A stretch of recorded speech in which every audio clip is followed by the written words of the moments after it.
Ici, un simple choix anodin, comme la couleur d'un chien ou d'un chat, pouvait sceller le destin d'une société tout entière. Bienvenue dans Voyage au cœur des œuvres, où nous explorons les récits qui résonnent bien au-delà de leurs pages. Aujourd'hui, nous plongeons dans une courte nouvelle, Matin brun de Franz Pavlov, une fable politique d'à peine 10 pages, mais dont l'impact est immense. À travers une histoire d'apparence banale, Pavlov nous met en garde contre l'acceptation silencieuse de l'inacceptable. Un récit glaçant qui rappelle que l'oppression ne s'impose pas brutalement du jour au lendemain. Elle s'infiltre insidieusement avec notre propre consentement. Deux amis, Charlie et le narrateur, vivent tranquillement dans une société qui, peu à peu, met en place des règles absurdes. Seuls les chiens et les chats bruns sont autorisés.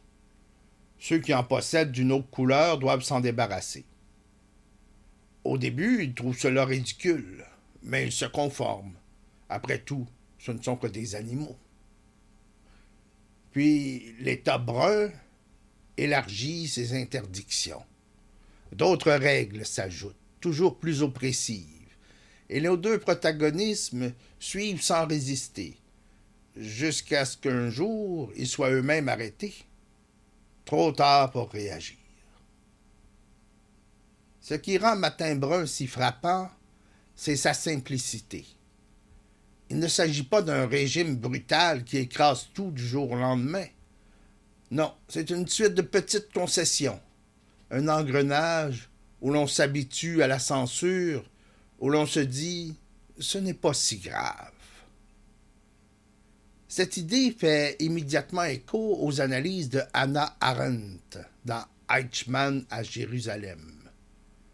Arendt y décrit comment l'horreur ne naît pas toujours de la haine, mais bien souvent de la passivité et de la routine. Elle observe que l'un des architectes de la Shoah, Adolf Eichmann, ne ressemblait pas à un monstre sanguinaire. Il n'était ni fanatique ni cruel par plaisir. Il se contentait d'obéir aux ordres, de faire son travail. C'est ce que Arendt a nommé la banalité du mal. L'idée que l'oppression ne repose pas toujours sur la violence immédiate, mais qu'elle s'installe peu à peu grâce à la soumission de chacun aux règles du système, même quand ces règles deviennent absurdes ou inhumaines. Dans Matin brun, Charlie et le narrateur ne sont ni bourreaux, ni fanatiques, ils sont simplement indifférents. Lorsqu'ils doivent se débarrasser de leurs animaux, ils trouvent cela dommage, mais ils obéissent. Quand d'autres restrictions s'ajoutent, ils continuent de suivre, s'adaptant au fur et à mesure, sans jamais s'opposer. C'est ainsi que naissent les régimes autoritaires, non pas par un coup d'État soudain, mais par une accumulation de petites abdications. Une autre idée forte qu'Arendt développe et que l'on retrouve dans Matin brun est la question de la responsabilité individuelle. Dans un régime oppressif, il est facile de se réfugier derrière des excuses. Je n'ai rien fait de mal, je me suis contenté de suivre les règles. Que pouvais-je faire, moi, tout seul? Mais Arendt nous rappelle que le simple fait d'accepter l'inacceptable est une forme de participation. Refuser d'agir, c'est laisser faire.